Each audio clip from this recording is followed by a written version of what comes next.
অব্র এই দেখ, আয় অব্র আয়। বন্ধু আর বেশি ভিতরে যাইস নে বন্ধু, বড় ঢেউ আসছে। ভাই কক্সবাজারের মজা হচ্ছে গোসলে, আর গোসল যদি না করা হয় তাহলে কক্সবাজারে আসার কোনো মানেই হয় না। এই জায়গায় আমরা কি জন্য আইছি? এই জায়গায় আইছি তো গোসল করার জন্য, তাই না? কক্সবাজার এসে যদি গোসলই না করলাম তাইলে কি কোনো মজা থাকে? তুই বল। গোসল তো অবশ্যই করব। হ্যাঁ এইবার তুই একটা ঠিক কথা বলেছিস, গোসল তো করবোই আমরা, কিন্তু কোন জায়গায় করবো?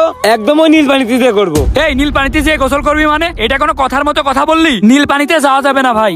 কক্সবাজার এসে এমনিতেই পানিতে ডুবে অনেক লোক মারা যায়, নীল পানির ভিতরে যাওয়া যাবে না। এই তুই কি জানিস রে, আমি এলাকায় সাঁতারে প্রথম হই, আর এই নীল পানিতে তো আমি যাবোই ভাই। তুই মানা করিস আর যাই করিস, তাতে আমার কিচ্ছু যায় আসে না। শোন ভাই, আমরা গোসল করতে আইছি, গোসল করে তারপরে চলে যাই। অত রিস্ক নিয়ে ভিতরে যাওয়ার কি কোনো মানে আসে? তাই বল। আমাদের তো ভিতরে গেলে আর কোনো লাভ নেই, নাকি ভিতরে গেলে তোরে কেউ 10-20 টাকা দিবে? শোন ভাই, তুই জ্ঞান দিয়া বাদ দে, আমি এখন যাচ্ছি, তুই ঠেকালেও যাবো না ঠেকালেও যাবো।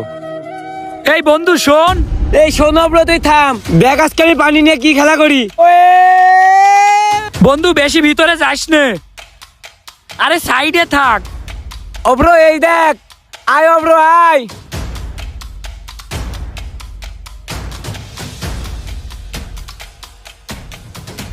বন্ধু আর বেশি ভিতরে যাস নে বন্ধু, বড় ঢেউ আসছে। চলে আয় চলে আয় চলে আয়। আমার কোনো কথাই শুনে না। দুই বন্ধু মিলে ঘুরতে আসছি, আমার একটা কথা তো শুনবে, আমার একটা কথাও শুনে না। অব্র আয়, দেখ এই দেখ কত নীল পানি অব্র, এইবার আমি নীল পানিতে হারিয়ে যাব। এইটা কি হলো? ও পানির ভিতর ডুবে গেল কেন? আর উঠছে না কেন? তরিকুল, আরে বন্ধু কই তুই? বন্ধু, হ্যাঁ বন্ধু কই তুই? তরিকুল, ওরে কই গেল বন্ধু? কই ও? ওরে তো কোনো জায়গায় খুঁজে পাচ্ছি না। ও কি স্রোতের সাথে চলে গেল নাকি? ভাই কেউ আসেন, একটু হেল্প করেন, আল্লাহ বাঁচাও। ওরে এখন আমি কই খুঁজে পাবো? আমার কোনো কথাই শুনে না, ও পানির ভিতরে চলে গেল। আমি গিয়ে কারোর কাছে একটু হেল্প চেয়ে দেখি। ভাই আমার বন্ধুটা না সমুদ্রের ভিতর ডুবে গিয়েছে, ভাই একটু হেল্প করেন না, চলেন ওরে একটু বাঁচাই। কি সমুদ্রের ভিতর চলে গেছে? কত দূর গেছে?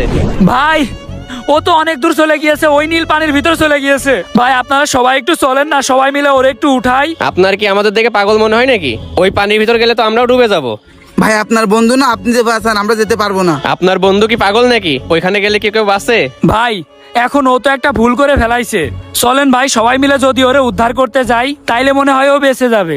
আমরা জীবনে রিস্ক নিয়ে কিছু করতে পারবো না। আপনি দেখেন অন্য কোনো জায়গায় হেল্প পান নাকি। এখন আমি কার কাছে যাব? আচ্ছা ওইদিকে গিয়ে দেখি কি করা যায়। ভাই আমার বন্ধু না ওই সমুদ্রের ভিতর ডুবে গিয়েছে, আপনার স্পিড বোট দিয়ে একটু উদ্ধার করেন না। ভাই উদ্ধার করতে টাকা লাগবে।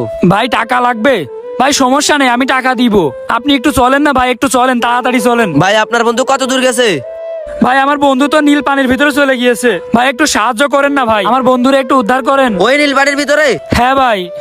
ওইখান থেকে তো উদ্ধার করে আনতে 10,000 টাকা লাগবে। 10,000 টাকা? আচ্ছা ভাই সমস্যা নেই, 10-20 হাজার যা লাগে দিব, আপনি একটু চলেন না ভাই। দেন ভাই, তাহলে টাকা দেন। এখন তো আমার কাছে টাকা নেই, গোসল করতে আসার সময় তো সাথে করে টাকা নিয়ে আসিনি। ভাই আমরা নগদ টাকা ছাড়া কাজ করি না, আপনি নগদ টাকা না দিলে আপনার কোনো হেল্প আমরা করতে পারবো না। আপনি তাড়াতাড়ি টাকা আনেন। ভাই আপনি একটু চলেন না, আপনার হেল্প করা হয়ে গেলে আপনার টাকা আমি দিয়ে দিব। এখন লেট করলে আমার বন্ধু মারা যাবে, আপনি একটু তাড়াতাড়ি চলেন ভাই। ভাই আপনার পায়ে ধরছি আমি। ধরে আমি একবার বলছি না হবে না, আবার পায়ে ধরেন কেন? যান। আল্লাহ রে, কেউ আমারে উপকার করলো না। ওইটা তরিকুলের মতো লাগছে না? ওইখানে ভেসে রয়েছে কেন ও? বন্ধু ওঠ, কি হলো ওর? ও আল্লাহ, দেখে তো মনে হচ্ছে মারা গেছে। অনেকেই কক্সবাজার যাওয়ার পর কৌতূহল বশত পানির অনেক গভীরে চলে যায়। একটা কথা মনে রাখবেন, কেউ আপনার বিপদে পাশে দাঁড়াবে না, তাই নিজের সাবধানতা নিজের কাছে।